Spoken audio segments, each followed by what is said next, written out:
Alors ce soir c'est notre la dernière conférence de cette année et nous allons parler d'un très grand auteur qui s'appelle René Girard, qui est décédé il y a quelques années. René Girard, on peut dire qu'il a complètement renouvelé l'anthropologie.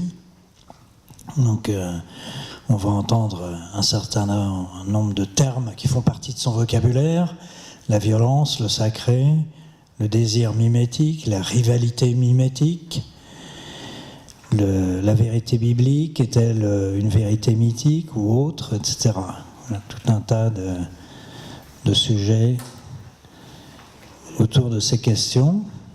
J'ai rédigé une convocation que j'ai soumise à notre conférencière et vous m'avez demandé d'ajouter anthropologue et exégète. Parce que l'anthropologie est, pour Girard, elle est très proche de l'exégèse. Alors, étant donné que nous sommes dans une académie catholique du Val-de-Seine, ça va nous intéresser au plus haut point. Alors, pour parler de tout ça, nous accueillons Madame Christine Orsini, qui est anciennement professeure de philosophie, elle est agrégée de philosophie, et elle est secrétaire générale d'une association qui s'appelle l'Association de recherche mimétique. C'est une association qui étudie et qui diffuse la pensée de René Girard et qui travaille sur l'interprétation de questions contemporaines, de problèmes contemporains à travers les grilles de lecture girardiennes. Je crois me souvenir, il y a un livre autour de la crèche Babylou, je crois, voilà, qui a traité le sujet à travers les catégories de René Girard. Voilà. Bien, Monsieur Brenier-Coulin vient de vous dire que René Girard est à la fois anthropologue et exégète, et il a écrit un certain nombre de livres, dont le premier est un livre de critique littéraire, le deuxième est un livre d'anthropologie, et le troisième est une lecture anthropologique des évangiles, enfin de la Bible, de l'Ancien et du Nouveau Testament. Ce qui fait, comme il vient de le dire aussi, qu'il y a énormément de sujets à aborder et qu'en 50 minutes, je ne peux pas vous garantir que vous aurez autre chose qu'un aperçu, j'espère, de plus clair et attrayant de la pensée de René Girard, qui est en effet une pensée très riche. Michel Serres dit de lui qu'il est le Darwin des sciences humaines, et je pense qu'après mon exposé, vous comprendrez pourquoi on le compare à Darwin. Je voudrais, avant de vous présenter en 3 morceaux, le désir, la question du désir, qui est centrale, enfin qui est en tout cas originaire, puisque tout part de là, l'anthropologie, avec au centre le mécanisme victimaire, ce qu'on appelle aujourd'hui le mécanisme du bouc émissaire.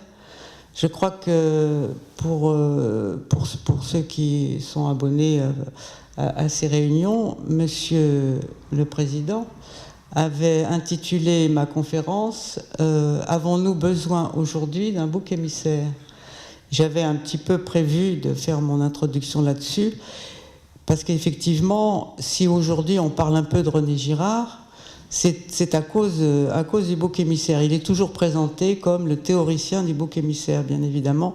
Il n'a pas inventé le bouc émissaire, mais il a effectivement inventé, à partir du bouc émissaire, une théorie de la culture qui en analyse hypothétiquement les origines et qui en explique le déroulement. Donc c'est une pensée, celle de René Girard, qui met au centre de son travail le fameux rite du bouc émissaire. Voilà pourquoi, effectivement, la conférence était intitulée ainsi. Le bouc émissaire qui a révélé au monde entier, d'abord à la chrétienté, ce qu'est un bouc émissaire, c'est évidemment le Christ avec la Passion. Donc, partant du désir, pour aller à l'anthropologie, Girard a fini son voyage avec la Bible. Et puis ensuite, il l'a recommencé à l'envers, c'est-à-dire qu'il est parti de la Bible, s'apercevant que ce n'est pas lui qui avait inventé le mécanisme du bouc émissaire et que s'il avait pu en découvrir le fonctionnement et l'importance, c'était grâce à la lecture de la Bible. Je vous dis quelques mots quand même de l'auteur, de René Girard. Il est né il est né en 23, voilà, c'est ça. Il est né en 1923, il est mort quelques jours avant les attentats du Bataclan en 2015. Il est provençal. Il aurait pu et dû peut-être devenir un universitaire français, mais à cause de la guerre, probablement, et probablement surtout maintenant qu'on le connaît, sa vie est changée en destin. Par son tempérament, il est devenu inclassable, ce que ne sont pas les universitaires français, qui sont toujours soit philosophes, enfin qui sont dans des catégories. Il a fait des études littéraires, mais la guerre, enfin les problèmes de l'occupation l'ayant empêché de faire l'école normale supérieure, il a en autodidacte, et finalement il est resté autodidacte toute sa vie. Il a préparé l'école des Chartes parce que son père était sorti de cette école, était conservateur. Il a été conservateur du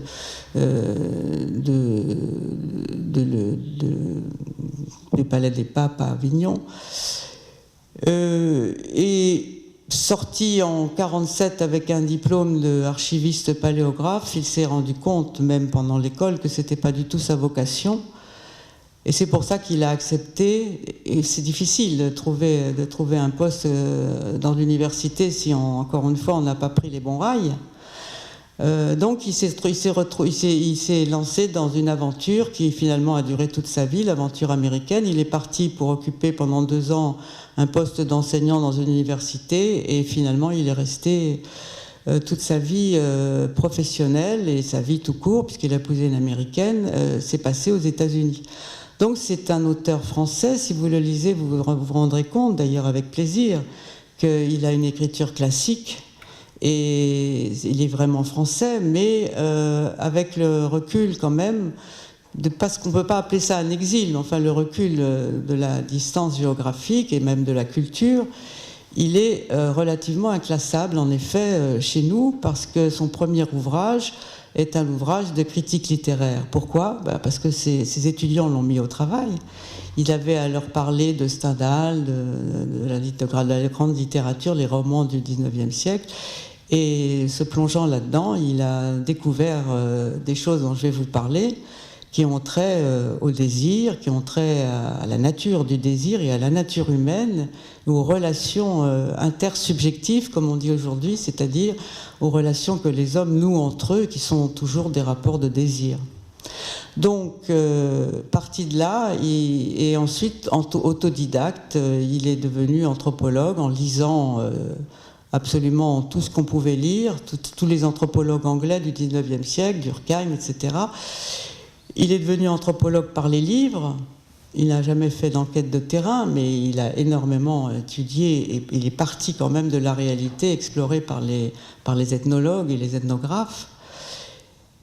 Et puis, s'étant converti au catholicisme en 1959, il était porté donc sur la lecture des évangiles, de la Bible, et il est devenu anthropologue de sa propre religion, en plus exactement des textes qui fondent sa propre religion.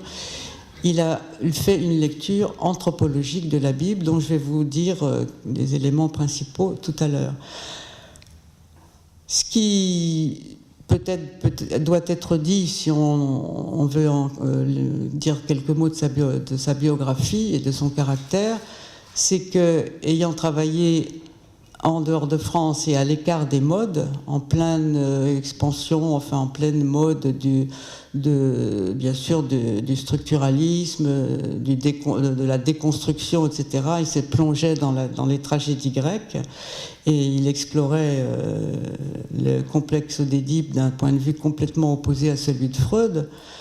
à l'écart des modes, il a développé une œuvre qui est non seulement puissamment originale, mais vraiment scientifique. C'est-à-dire qu'il faut la lire comme une thèse, avec un certain nombre d'hypothèses, une théorie, si vous voulez, qui doit être expérimentée en tant qu'elle explique ou pas les faits mieux que d'autres théories. Ça, c'est la concurrence des théories. Et plus une théorie explique de faits, et plus elle en donne une lecture non pas seulement savante, mais recevable par les esprits, aussi bien d'ailleurs scientifiques que non, qui relève, si vous voulez, de la conviction. Et c'est en ce sens que son œuvre est scientifique. C'est qu'il demande non pas qu'on croie à ce à quoi, par ailleurs, il croit, mais à ce qu'on lui fasse des objections à une théorie qui prétend expliquer un certain nombre de faits qui soit sont moins bien expliqués par d'autres, soit sont carrément laissés de côté. Donc, son œuvre est scientifique. Et en même temps, bien entendu, c'est en ce sens que c'est pour ça que peut-être il est relativement méconnu en France. C'est un lecteur de la Bible, c'est quelqu'un qui pense que la vérité est biblique et que se priver, comme on le fait, de cet éclairage, c'est ne pas pouvoir comprendre ce qui se passe, non seulement ce qui s'est passé, ce qui se passe dans notre histoire, mais non seulement avant, mais même maintenant et après. Et de fait, dans la mesure où, avec le terrorisme, ce qu'on a appelé le retour du religieux, entre guillemets, un certain nombre d'intellectuels ont considéré qu'il fallait chercher dans Girard une lumière qu'il n'y avait pas ailleurs, parce qu'on parle de la religion très souvent sans même savoir de quoi on parle, de quoi il s'agit. Et Girard a exploré non seulement sa propre religion, mais je crois qu'il a anthropologiquement donné à comprendre l'énigme ou le mystère du religieux. Alors je vais, dans une première partie, vous expliquer le point de départ, c'est-à-dire, je vais essayer d'aller assez vite puisque je vais quand même m'étendre plus sur l'anthropologie. Le point de départ, c'est une théorie du désir.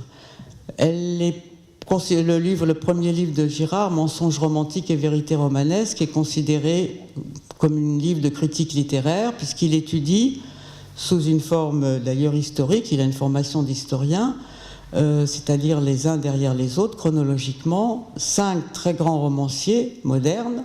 Ça commence par Cervantes, ensuite c'est Flaubert, Stendhal, Proust et Dostoïevski. Vous allez me dire que historiquement, Dostoïevski précède Proust, mais là, le théoricien l'emporte sur l'historien. Dostoïevski est allé plus avant, plus loin. Enfin, il est un auteur plus moderne dans les rapports de désir que Proust, donc il se trouve derrière. La pensée de René Girard est fondée sur une découverte qu'il n'a pas faite lui-même, dit-il, mais qu'on peut faire en lisant ses grands romanciers et qu'il a retrouvé chez Shakespeare, etc. C'est que le désir humain, contrairement à ce que la modernité affiche, n'est pas original ou originel. Il n'a pas comme origine le sujet, que mon désir ne m'appartient pas en propre, que le désir humain est essentiellement imité. C'est-à-dire que nous avons des besoins qui sont forcément déterminés par les objets auxquels ils s'adressent, mais le désir, c'est quelque chose qui ne relève pas du besoin. Un animal à gros cerveau comme l'homme alors on parle de son imagination, de sa mémoire, de toutes ces facultés-là, peut se porter vers des objets dont il n'a pas besoin. Et le désir, c'est ce qui arrive finalement aux besoins quand ils vont être imités. Alors pourquoi imiter ? Parce que cette grande capacité que l'homme a de désirer n'est pas orientée vers des objets spécifiques, contrairement aux besoins. Donc le désir est essentiellement, si vous voulez, pour simplifier, social. Ce que vous désirez ne dépend moins de votre tempérament que de votre éducation, des modèles que vous avez reçus ou des modèles que vous vous êtes donnés à vous-même. La nature du désir est d'être mimétique, c'est-à-dire imité de quelqu'un d'autre. Nous avons des modèles. Si vous voulez, le désir n'est pas linéaire, c'est-à-dire partant d'un sujet pour aller vers un objet, il est triangulaire. Le sujet qui se rapporte à l'objet le fait à travers un médiateur, un modèle qui se trouve au sommet du triangle, si vous voulez, que vous imaginez isocèle. Donc le sujet est là, le médiateur est là et l'objet est là. Et si le sujet est monté par l'objet, ce n'est pas à cause des vertus de l'objet, comme le croient les utilitaristes, qui diront que certains objets sont bons en eux-mêmes et que c'est pour ça que les hommes se les disputent. Et ce n'est pas non plus le sujet lui-même, avec son autonomie, qui se les donne à lui-même. Les objets sont imités. Si vous voulez, pour le dire vraiment d'une façon plus radicale, le désir triangulaire, c'est l'idée que il n'y a pas de désir original, il n'y a pas d'objet de désir, que le désir n'existe pas, n'a pas d'objet si il n'est pas imité. Oui, c'est ça, il n'y a pas d'autonomie, il n'y a pas d'originalité du désir. Le désir, je cite, est ce qui résulte de nos besoins et de nos envies quand ils sont imités. Tout désir excède donc l'expression d'un besoin objectif. Il n'est pas déterminé par son objet, mais par les médiateurs, par les modèles, etc. La première figure du désir est triangulaire. Pourquoi ? Parce que le modèle, et c'est ce que vous avez pensé quand on dit disciple et modèle, le modèle est au-dessus de disciple et il y a une admiration, une vénération. En quelque sorte, on a tendance à regarder les objets à travers des modèles que nous vénérons. Je crois que c'est ce que fait en effet le héros de Cervantes, Don Quichotte, qui veut absolument imiter en tout le chevalier parfait qu'est Amadis de Gaule. Et s'il est fou, c'est parce qu'il se prend finalement pour un autre. Il se prend pour Amadis de Gaule, qui lui fait voir les moulins à vent comme des armées ennemies, etc. Mais c'est une médiation externe, en ce sens qu'elle est fondée quand même sur une incapacité, une impossibilité réelle pour le disciple, sauf à devenir fou, c'est ce qui arrive au héros de Cervantes, pour le disciple de rivaliser avec Amadis de Gaule. Et d'ailleurs, Don Quichotte ne rivalise pas avec Amadis de Gaule, il s'identifie à lui, il le prend comme modèle au point d'oublier qui il est, il ne pourra se retrouver qu'au seuil de la mort et en quelque sorte se réveiller de son rêve, mais il n'y a pas de rivalité. Alors que quand la médiation, le médiateur se rapproche, quand la médiation devient, en termes girardiens, interne, quand au fait le modèle dans les sociétés démocratiques est le voisin de palier, quelqu'un que vous pourriez être dont vous pourriez prendre la place et vice-versa, la médiation devient beaucoup plus rivalitaire et plus le médiateur va se rapprocher de son disciple ou plus le disciple va se rapprocher de son médiateur et plus l'objet d'ailleurs va être disputé bien sûr et plus la vénération qu'il y a toujours pour un modèle va se teinter de haine ou carrément de désir de destruction. On peut par exemple imaginer qu'un professeur a un élève particulièrement brillant qui devient son égal. Il va peut-être y avoir dans leur relation quelque chose de faussé parce que le professeur va trouver désagréable que l'élève surpasse le maître et va donc le rejeter, alors que le disciple qui a fait tout ce qu'il pouvait pour s'identifier à son professeur, on aurait attendu des félicitations, ne va pas comprendre, etc. Donc il y a une espèce, les Américains appellent ça le double bind, une espèce de sans issue, si vous voulez, de l'imitation, parce que la voie de la culture vous dit imite-moi, être cultivé c'est imiter les autres, c'est se socialiser, mais en même temps elle dit aussi ne m'imite pas quand il s'agit des désirs, quand il s'agit de l'objet des désirs. Et c'est pour ça que deux amis, deux frères peuvent s'aimer et se ressembler à tous égards, mais peut-être parce qu'ils se ressemblent, ils vont aimer la même femme et ils vont donc rivaliser. C'est ce que raconte Shakespeare dans beaucoup de ses pièces, en particulier dans Le gentilhomme de Vérone. Et dans l'univers romanesque, c'est la trame de beaucoup de romans. Girard prend à deux niveaux, enfin à deux extrémités de son histoire du roman, une petite nouvelle de Cervantes qui est incluse dans Don Quichotte et qui raconte qu'Anselme a épousé Camille grâce à son ami Lothaire, par lequel il a fait sa connaissance.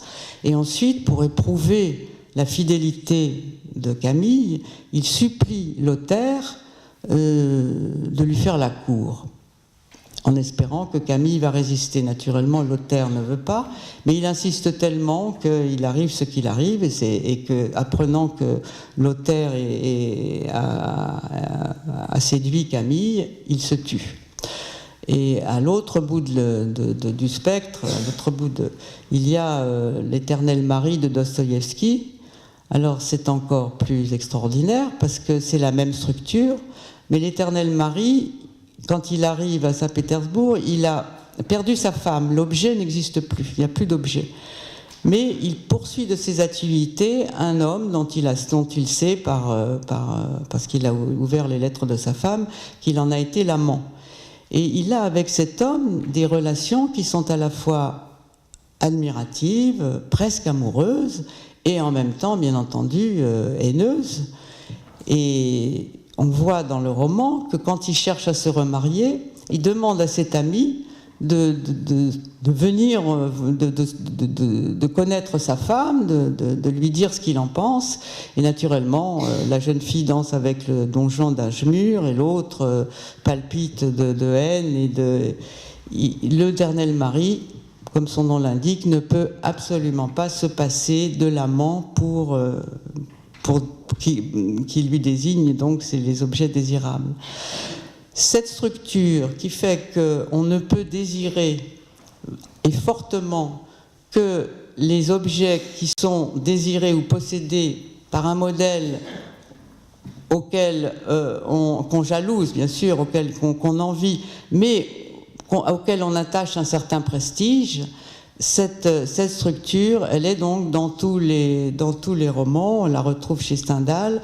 Proust, le narrateur de Proust n'est amoureux d'Albertine que quand elle lui résiste, etc. Alors, cette structure de la médiation interne, elle est historiquement expliquée par le fait que plus les hommes sont aimantés par ce désir d'être l'autre, plus ils vont se rapprocher, et plus l'histoire va vers de la médiation externe vers la médiation interne. Par exemple, cette passion de l'égalité, dont Tocqueville a été le théoricien, elle révèle qu'effectivement les hommes veulent être égaux aux autres. Ils ne veulent pas qu'il y ait... ils cherchent, si vous voulez, à s'identifier à leur supérieur. Mais ce que n'a peut-être pas vu Tocqueville, et que les romanciers, eux, ont vu, c'est que ce désir d'avoir les mêmes choses que l'autre, d'être l'autre, est un manque d'être. C'est quelque chose qui relève... Alors c'est pour ça que ce désir triangulaire, Girard l'appelle aussi désir métaphysique. C'est un désir, c'est un manque d'être. Et que ce manque d'être est appuyé sur une espèce de... et malheureusement appuyé, mais c'est un appui qui se révèle insuffisant et même mortel, sur l'idée que chacun de nous doit être autonome, au fond que la subjectivité est souveraine, etc., c'est-à-dire sur ce qu'on appelle les promesses de la modernité. On ne dépend plus d'une famille, d'une caste, etc. On est individualiste, si vous voulez. L'individualisme repose quand même sur l'idée d'une certaine souveraineté du moi. Donc il y a idéalement cette souveraineté du moi, et puis vécue, et souvent vécue d'une manière un petit peu cachée, cette dépendance de tous à l'égard de tous. Voilà l'homme moderne. Il est en principe libre, souverain, mais il expérimente, dans sa conscience, il expérimente sa dépendance, son esclavage, et cette ambiguïté qui fait que les autres lui sont absolument indispensables et en même temps totalement insupportables. Kant, dans son anthropologie, avait imaginé, pour comprendre cette espèce de contradiction, qu'à la fois les hommes ne peuvent pas se passer les uns des autres et en même temps, on appelle ça l'égoïsme, enfin, ont tendance à tirer la couverture à eux et à considérer les autres comme des rivaux. Et bien, Kant avait imaginé deux tendances. Une tendance à la sociabilité et une tendance à l'insociabilité. Il appelait ça l'insociable sociabilité des hommes. L'économie gérardienne consiste à dire, parce qu'inventer des tendances, c'est pas très économique, il n'y a qu'une seule tendance chez l'homme. L'homme est un animal mimétique. C'est parfait quand il imite des représentations, parce qu'il se cultive, il se socialise, mais quand il imite des désirs, il entre en conflit avec les autres. Donc c'est la même tendance qui fait que les hommes ont extrêmement besoin les uns des autres, et qu'en même temps, à certains degrés de rivalité, les rend non seulement insupportables, mais éventuellement mortels, les uns voulant tuer les autres.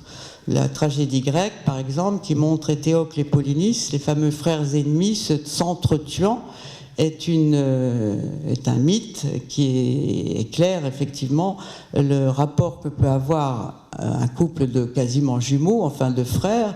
On trouvera la même chose au départ de la Régine de Rome avec Rémus et Romulus, un couple de frères qui veulent la même chose, un territoire, une femme, et des choses qui ne sont pas partageables.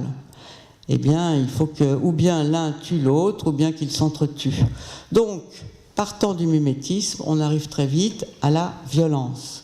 Le désir mimétique, alors maintenant appelons-le mimétique, le désir au fond est mimétique quand il n'y a plus assez de différence entre les hommes pour que l'un puisse justifier sa place par rapport à l'autre, et quand tous les deux, jumeaux de la violence, voulant la même chose, quand on peut dire de l'un la même chose que de l'autre, quand à égalité totale, eh bien, il y en a un de trop.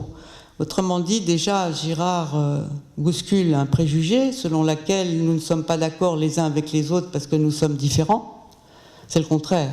Si nous ne sommes pas d'accord les uns avec les autres, c'est peut-être parce que nous nous ressemblons trop. Et en tout cas, sur le chapitre du désir, de l'appropriation, il est clair que ce n'est pas la rareté qui nous rend violents, voulant prendre aux autres le peu enfin, si de la rareté, ça veut dire qu'il n'y a pas assez d'objets pour tout le monde. Si on donne à des enfants les mêmes jouets, il y aura quand même des pugilats. Autrement dit, on a déjà critiqué le sujet n'est pas maître de son désir et ne désire pas des objets qui lui sont appropriés, mais on peut aussi critiquer du côté de l'objet, il n'y a pas d'objet approprié du désir, donc on est dans une relation instable qui est beaucoup plus une relation avec les autres qu'une relation avec le monde, ou du moins c'est une relation avec le monde, avec les objets, qui passe nécessairement par une relation avec les autres. Si je vais encore dire une chose pour que vous compreniez que la rivalité mimétique est d'une très grande, un potentiel de violence très grand, une très grande dangerosité, c'est qu'en fait, quand il n'y a plus de différence, Girard appelle, la médiation interne, mais il appelle ça la médiation double. Quand il n'y a plus de différence entre les protagonistes d'un conflit, eux, ils se croient très différents, puisqu'ils sont en train de s'opposer. Mais l'observateur extérieur les voit absolument semblables. Il n'y a plus de différence entre eux. Eh bien, à la limite, il n'y a même plus d'objet, ou ils l'ont oublié. Et c'est cette mimésis d'appropriation dont je vous ai parlé tout à l'heure, elle devient mimésis de l'antagoniste. Au fond, c'est plus à propos de quoi que ce soit qu'on se bat. On ne sait même plus à propos de quoi on se bat pour se tuer, pour s'entretuer, on se bat pour se battre. Et bon, on va passer pour les exemples, mais je pensais à Stendhal, qui montre justement cette médiation interne dans le marchandage là, du père Sorel à propos de Julien. Monsieur de Rênal veut engager un précepteur parce qu'il pense que son ennemi Valenod veut l'engager aussi un précepteur, et finalement il va voir le père Sorel, dont le fils c'est le latin, pour engager Julien, et il discute, et quand le père Sorel, qui est rusé, dit on va peut-être trouver mieux ailleurs, du coup l'imagination qu'il avait que ça devient réalité, et il se met à désirer fortement, et Valenod de son côté entendant dire, et finalement l'objet du désir est créé par le désir lui-même, disons par la rivalité. Les hommes ne désirent une chose que quand ils savent qu'elle leur est disputée.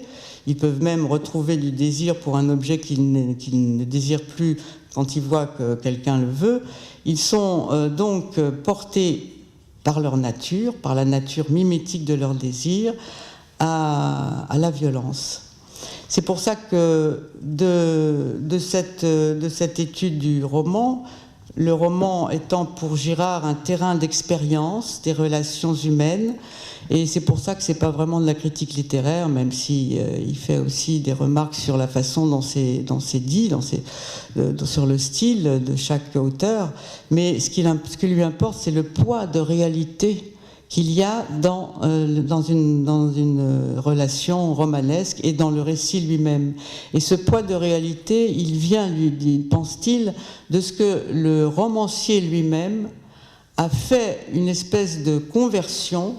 Il a été au fond comme son héros, c'est pour ça qu'il comprend très bien son héros, mais il s'est converti et maintenant il le voit, les illusions, les mensonges dans lesquels s'embarrasse son héros.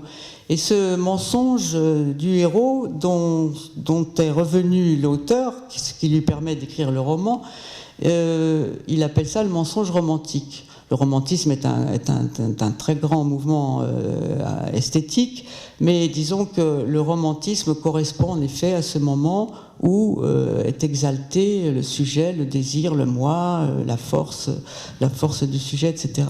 Le héros romantique se croit autonome et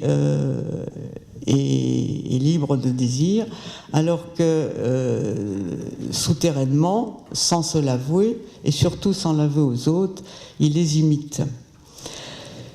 Proust, par exemple, montre très bien que le snobisme, qui est une façon de vouloir être plus prestigieux qu'on est, donc de regarder les autres et d'essayer d'imiter la classe supérieure, que le snobisme n'est pas simplement réservé au salon parisien du Faubourg Saint-Germain, qui n'existe plus et qui n'existe à peine déjà du temps de Proust, mais à tout le monde. Le snobisme, c'est-à-dire cette envie d'être plus que ce qu'on est en imitant les autres et auxquels on confère un certain prestige, il est universel. Il y avait une blague comme ça de Groucho-Marx qui disait « Comment voudrais-je être membre d'un club qui m'accepte comme membre ? Comment voudrais-je appartenir à un club qui m'accepte ?» Tandis il y a une espèce de sentiment d'insuffisance dont chacun est convaincu, mais dont il veut au contraire convaincre les autres du contraire. Je m'explique. Chacun sait par devers lui que cette promesse d'autonomie est fausse, mais il pense que pour les autres, peut-être qu'elle est vraie, et c'est pour ça qu'il a tendance à idolâtrer ceux dont il pense que pour eux la promesse est vraie, qu'ils sont autonomes, et à les imiter pour essayer de parvenir à cette divinité à laquelle ils aspirent. Dans le premier livre de Girard, il y a cette idée d'une transcendance déviée. Dieu est mort et les hommes, à qui finalement on a plutôt confié la succession, on leur dit qui se sont divinisés eux-mêmes, eh bien, vont être des dieux les uns pour les autres. Et c'est dans l'univers de Dostoïevski, qui est un auteur chrétien, que cette transcendance déviée est peut-être la mieux explorée. Je vous laisse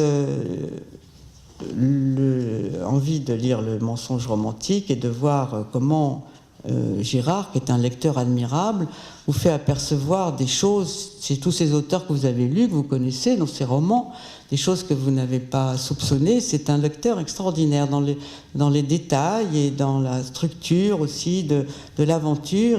Il vous montre cette réalité humaine, au fond, qui est beaucoup plus facilement incarnée peut-être par des personnages de romans, parce que l'auteur, le romancier, il a un regard objectif sur ces personnages. C'est-à-dire qu'il a il y a à la fois l'introspection et l'observation, si vous voulez. Vous avez à la fois l'être qui vit et qui a ses pensées, mais vous avez aussi le regard du romancier qui vous permet de le voir de l'extérieur et de voir ses erreurs, ses mensonges, ses illusions. La suite, au fond, c'est déjà de l'anthropologie, ce que fait Girard avec les auteurs les auteurs de romans.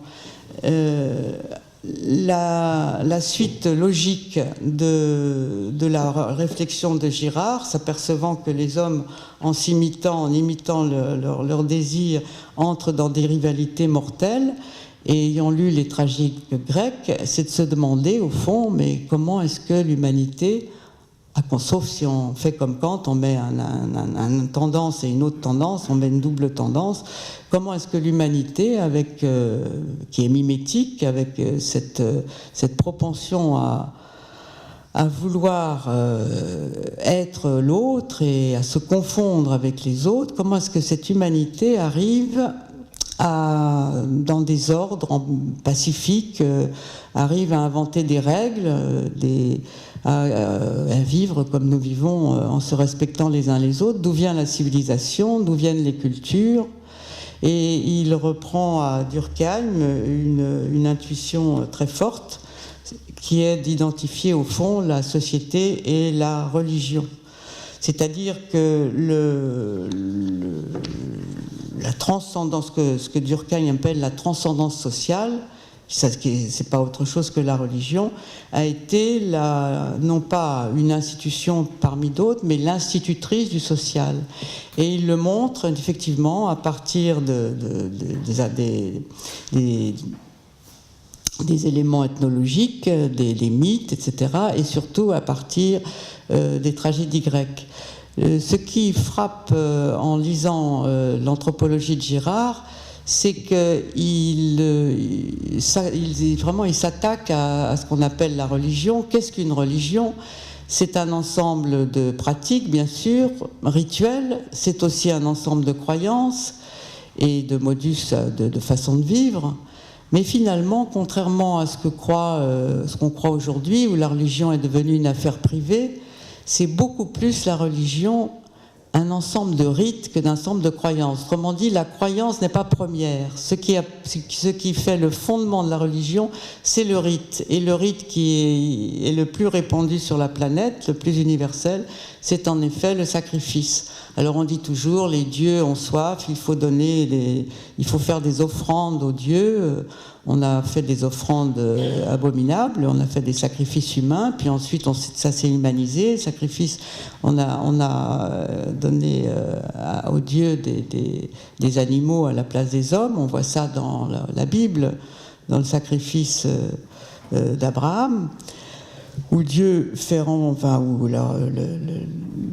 remplacement de la victime par un bélier. Le sacrifice est universel, ça veut dire qu'il est probablement en relation, et ça c'est une intuition qui est précisément girardienne et qui lui vient de cette histoire de rivalité mimétique, de violence interminable entre les hommes. Elle est liée à le sacrifice et la violence sont liés. On ne s'est pas assez occupé de dire et de se demander pourquoi le sacrifice est violent, pourquoi on a besoin de faire mourir certaines personnes, pourquoi on a besoin de verser le sang pour satisfaire la divinité. Et l'exploration de Girard le mène à travers aussi la tragédie grecque qui est reliée qui est entre la religion et l'État laïque. C'est la grande époque de tragédie grecque, c'est le passage d'une société archaïque à une société étatique.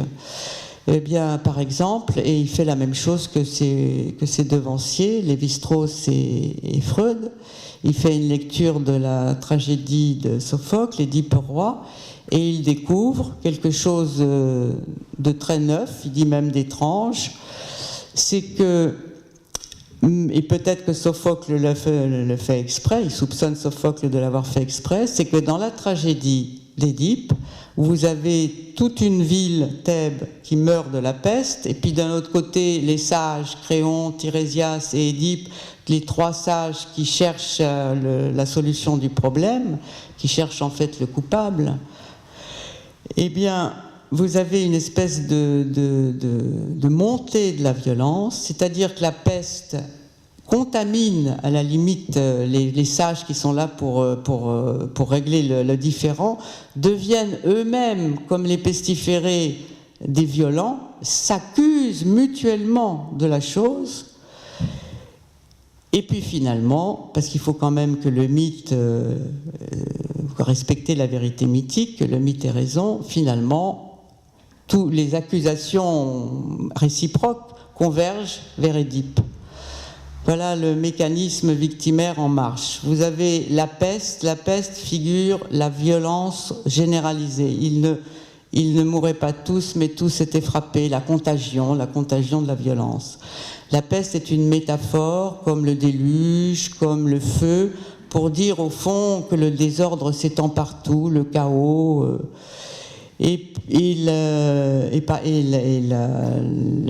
les accusations réciproques sont également une forme de violence réciproque. Au fond, la peste et les accusations des trois sages se rejoignent pour faire une espèce de crise, une crise au cours de laquelle il n'y a plus rien, aucune différence. Il n'y a jamais de différence entre les pestiférés et il n'y a plus de différence entre ces trois-là.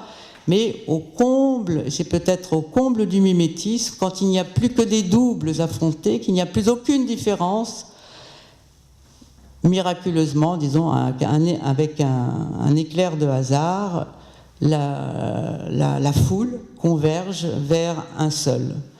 Et le tous contre tous devient tous contre un. Voilà le mécanisme victimaire. Vous retrouvez le bouc émissaire, l'idée de bouc émissaire.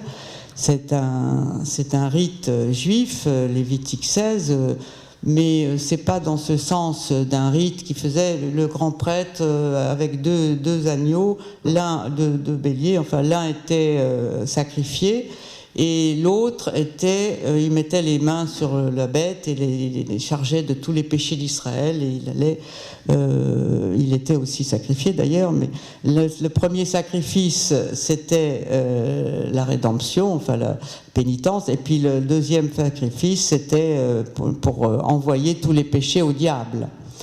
Et donc,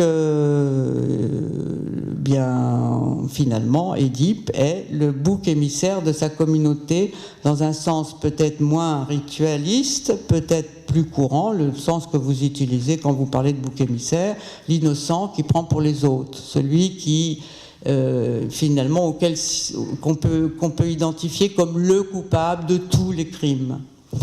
Alors, c'est évidemment, sans que la notion de bouc émissaire ne soit présente jamais dans aucun texte grec, etc., c'est le rite du pharmakos, c'est-à-dire ce pauvre diable que dans l'Athènes du 5e siècle encore, on entretenait pour qu'en cas de crise, on puisse le sacrifier.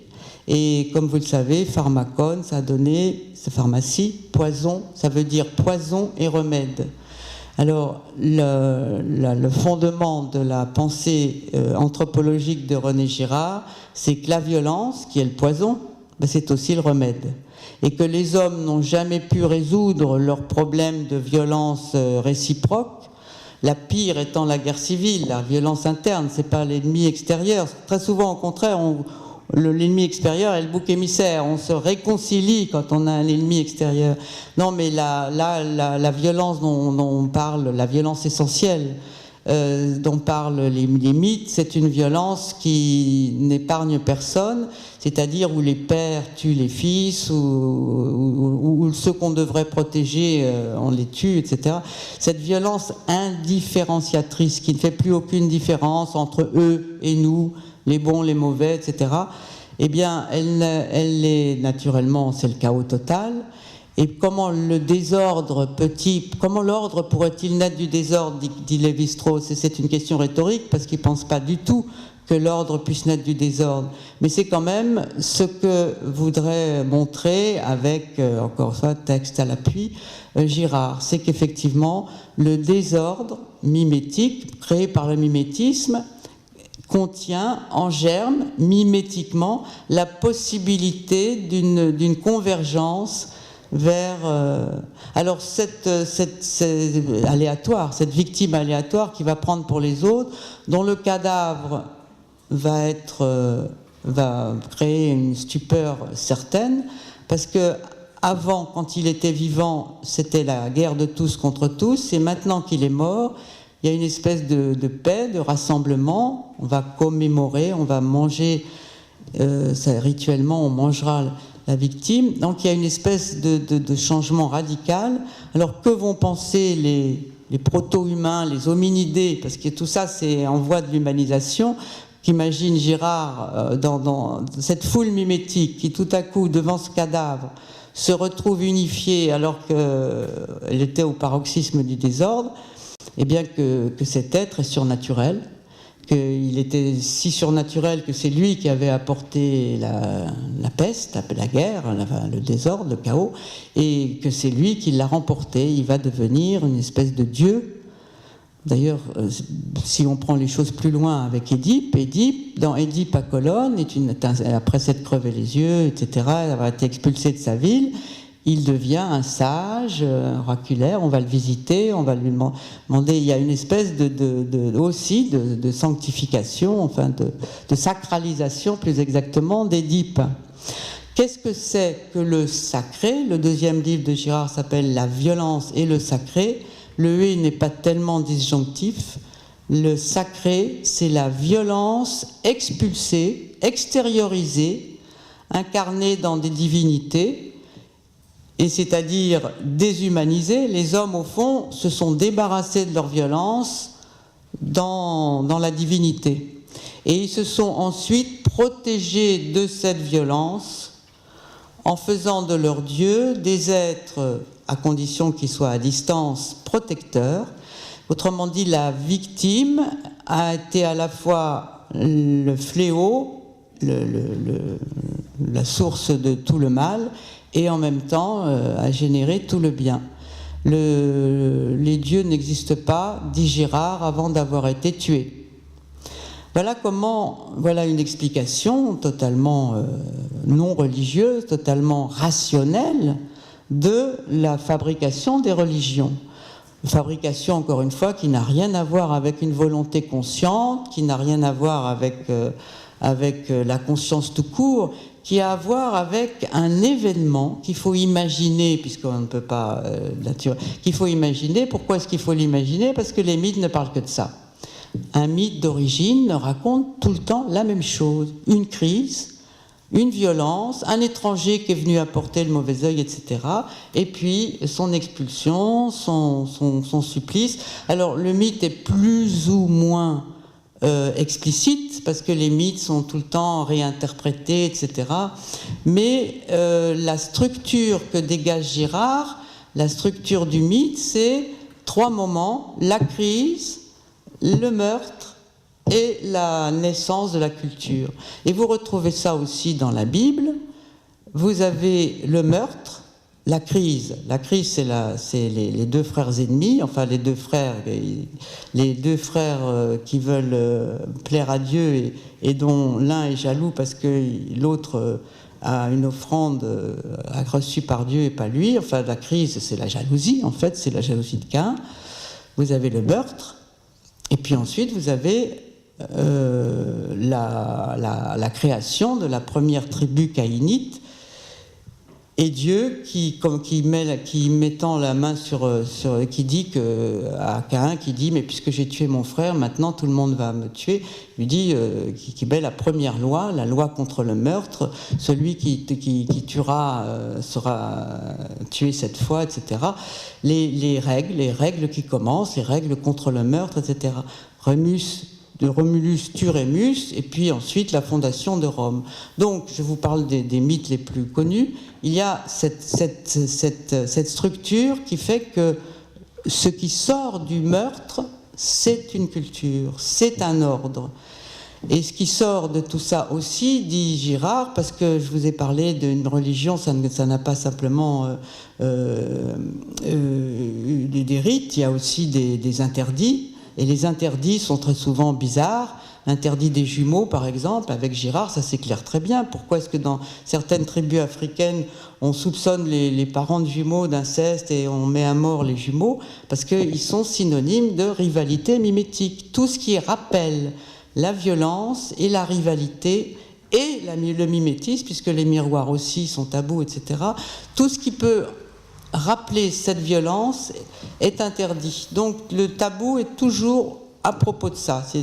Et si les femmes effectivement sont tabous, c'est parce qu'on peut se les disputer, etc.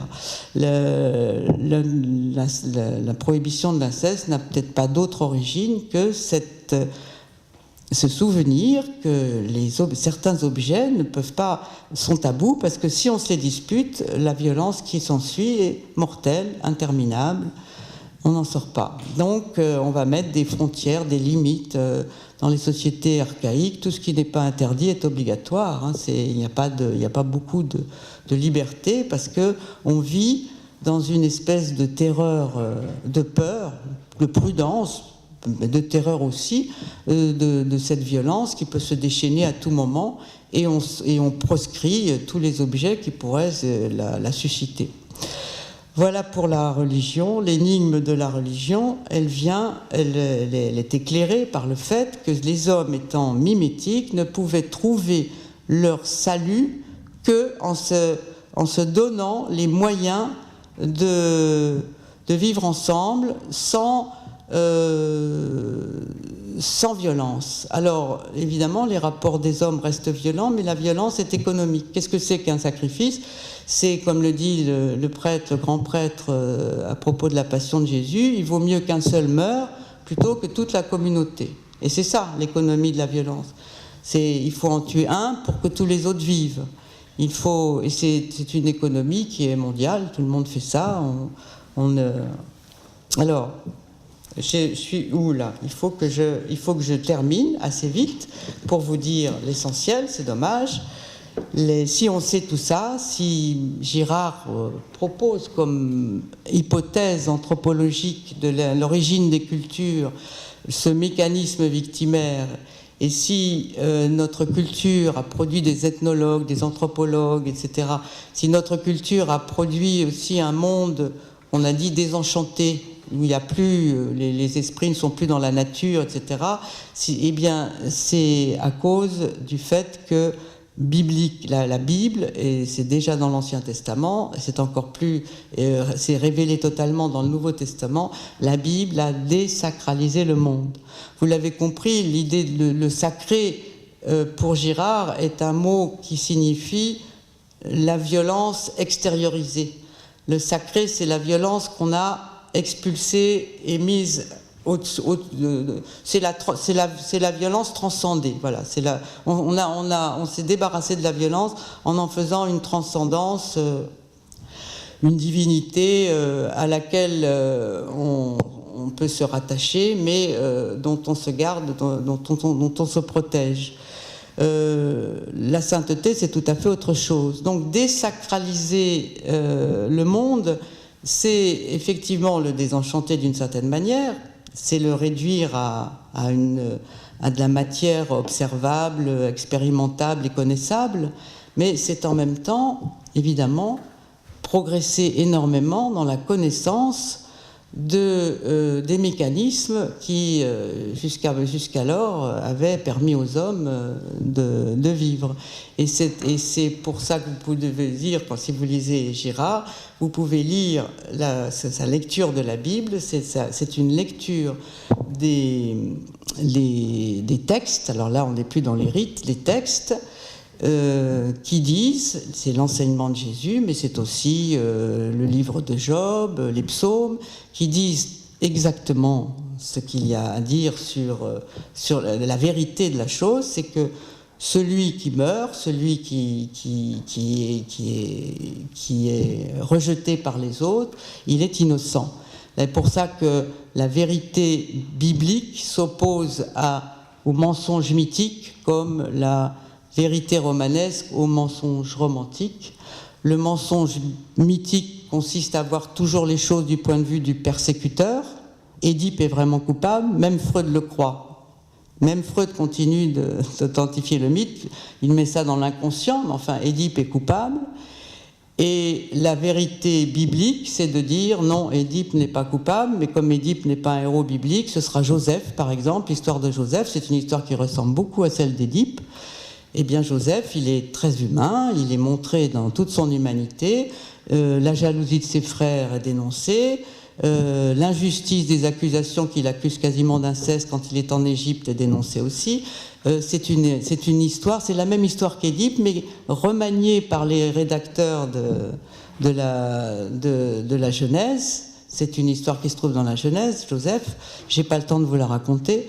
Eh bien, c'est la même histoire qu'Édipe, mais vue à l'envers, c'est-à-dire que le héros est innocent, au lieu d'être coupable.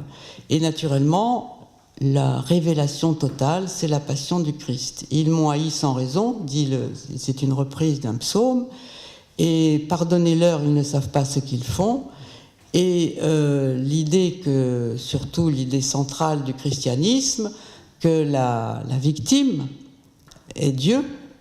Alors, on a, là, je n'ai pas non plus le temps de vous le montrer, mais les anciens anthropologues ont dit, effectivement, le christianisme, c'est une religion comme les autres. Vous avez une victime, et puis ensuite, elle est divinisée. C'est un mythe comme les autres. Mais la différence, premièrement, c'est celle que je vous ai dite, c'est que grâce aux évangiles, aux évangélistes, qui n'ont rien compris sur le moment, mais qui se reprennent après avec le Saint-Esprit, grâce aux évangiles, nous avons des récits qui sont différents mais semblables et qui nous disent tous quoi ? La totale innocence et l'agneau de Dieu, la totale innocence de la victime. Donc, c'est pour ça qu'on ne peut pas dire que les récits bibliques sont des mythes comme les autres et qu'en tout cas, la passion du Christ est sur le modèle comme je vous ai dit, la crise, le meurtre et la divinisation. Alors, il y a une autre raison pour cela, c'est que la divinité du Christ ne vient pas de ce qu'il a été tué, d'une manière évidemment tout à fait ignoble, ce ne vient pas de son martyre. La divinité du Christ, elle lui vient de son origine, c'est-à-dire c'est parce qu'il est Dieu qu'il est crucifié, et non parce qu'il est crucifié qu'il devient Dieu. Et c'est en effet le sens de la résurrection dont Girard nous dit, mais là effectivement il y a beaucoup de développement à lire et à faire avant d'arriver à cette conclusion, dont Girard nous dit qu'on la traite de mystification, alors que la résurrection est ce qui démystifie tout, puisque la résurrection permet de comprendre que Jésus meurt à la place de toutes les victimes, mais c'est pas une façon de le dire, c'est anthropologiquement exact. C'est-à-dire que le Christ est à la place de toutes les victimes depuis Abel. Et depuis Abel, ça veut dire depuis le commencement du monde. Depuis le commencement du monde, il y a des victimes. C'est grâce à ces victimes que les hommes vivent dans des ordres menteurs, parce qu'ils ne savent pas sur quoi repose leur ordre, sur des meurtres. On tue toujours pour ne pas savoir qu'on tue, et ces ordres menteurs leur permettent de vivre ensemble, à condition de préserver le mensonge d'ailleurs. Et que vient faire la croix et les évangiles ? Eh bien, dissiper le mensonge. La méconnaissance, on va le dire comme ça rapidement puisqu'il faut que je finisse, Si vous connaissez des gens qui ont des boucs émissaires, on vous dit c'est un tel, oui, il prend lui comme...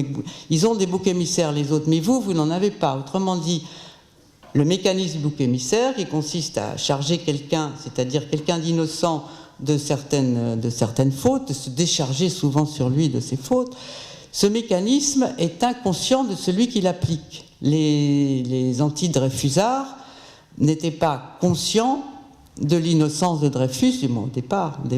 Ils ont accusé un innocent, mais ils le croyaient coupable. Et donc, le mécanisme du bouc émissaire a comme condition de fonctionnement la méconnaissance. L'illusion où on est de croire que les autres sont coupables. Ça marche le faire des dieux si on croit qu'ils sont tout puissants. Mais si on sait que c'est des victimes, ça ne peut pas marcher. Donc, le mécanisme du bouc émissaire ne marchant que parce qu'on ment autour, on méconnaît, etc. La passion du Christ est révélation au sens vraiment très, très exact du terme. Elle révèle ce qui est caché, c'est-à-dire que la victime est innocente. À partir de là, la société en témoigne, les victimes prennent une place prépondérante. Pour le meilleur, les droits de l'homme, c'est le droit des victimes. L'invention des droits de l'homme, c'est pas autre chose que le droit des victimes. Pour le meilleur et pour le pire aussi, puisque comme vous le savez aujourd'hui, on se tue, et par millions, au nom des victimes. On peut dire du nazisme qu'il a été une entreprise de destruction de l'idée même de la défense des victimes, donc on a voulu détruire ceux qui ont révélé l'innocence des victimes, que ça s'est fait, si vous voulez, contre l'idée qu'il y a des victimes, et que le communisme, au contraire, c'est les meurtres en Syrie, enfin la violence extrême des communistes quand ils étaient en guerre, c'était toujours au nom des victimes. C'était au nom des victimes qu'on en faisait beaucoup. Donc la passion du Christ révélant l'innocence de la victime et en même temps sa divinité a produit un monde très dangereux dans lequel nous sommes, toujours à l'abri de notre violence parce qu'elle est toujours extériorisée. C'est la bombe atomique, la force dissuasive, on ne s'en servira pas.